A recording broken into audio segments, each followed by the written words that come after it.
কোথায় গেল এমপিরা সব, কোথায় কাদের কাকা, তাদের ছাড়া দেশটা এখন লাগে ফাঁকা ফাঁকা। পালাবো না, পালাবে না, পালাবে না, যাই না তবু দেখা, পালাবে না, পালাবে না, যাই না তবু দেখা, তাদের ছাড়া দেশটা এখন লাগে ফাঁকা ফাঁকা, ওদের ছাড়া দেশটা এখন লাগে ফাঁকা ফাঁকা। আইন মন্ত্রী আটকে গেল আইনেরই ফাঁকে, দাড়ি ছাড়া দরবেশের ভণ্ড ভণ্ড লাগে। আইন মন্ত্রী আটকে গেল আইনেরই ফাঁকে, দাড়ি ছাড়া দরবেশের ভণ্ড ভণ্ড লাগে। শুনছি কত নেতা নেত্রী খাইতেছে ভাই ডান্ডা, বিচারপতি কালামানিকের ফাটিয়েছে আন্ডা।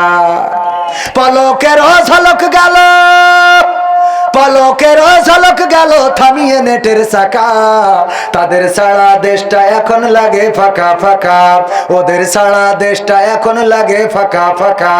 কোথায় গেল, কোথায় গেল সংসদেতে মমতাজের গান, কই গেল সেই হযরত বলা শামীম ওসমান। কথা কয় না। খেলা হবে, আসো খেলবো, তোমাদের মা বাবা 14 গোষ্ঠীরে নিয়ে আসো, খেলা হবে। বলিছে না বলে নাই? কই গেল সেই সংসদেতে মমতাজের গান, কোথায় গেল হযরত বলা শামীম ওসমান। ইনু মেনন দীপু মনি আছে কারাগারে, বাপ করিলেও পাপ কখনো ছাড়ে কি আর তারে। কোথায় গেল স্পিকারের, কোথায় গেল স্পিকারের দৃষ্টি আঁকা বাঁকা, তাদের ছাড়া দেশটা এখন লাগে ফাঁকা ফাঁকা, ওদের ছাড়া দেশটা এখন লাগে ফাঁকা ফাঁকা। কোথায় গেল আরাফাত আর ব্যারিস্টার সুমন, কথা বলার সময় তারা করে নিয়োজন।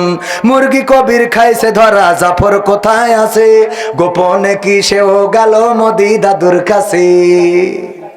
কথা কয় না। একটা বিষয়, আপনাদের এখান থেকে কি ভারতের বর্ডার খুব কাছে? আমার কেন জানি মনে হচ্ছে এখানে ভারতের শ্রোতা। হ্যাঁ, কারণ কি বলবো, ভারতে গেলাম, ইন্ডিয়ায়, ওখানে গেলে ওয়াজ করতেছে, তো ওয়াজ করি হাজার হাজার মানুষ সামনে, যা বলি কোনো সাড়া শব্দ নেই। বলেন আমিন ওলাদু আল্লিন, কিছুই কয় না। আমি আব্দুল সালাম যুক্তিবাদী ভাই ছিল ওই সময় ইন্ডিয়ায়, আমি বললাম ভাই এ তো বেকায়দা, কেউ তো কোনো কথা শোনে না। কেন?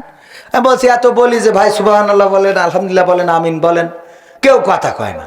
তা বলছে ভারতের মুসাল্লিদের, ভারতের শ্রোতাদের চিন্তা ভাবনা হইলো বাংলাদেশের টাকা খরচ করে হুজুর আনিছি কি আমরা কথা বলার জন্য?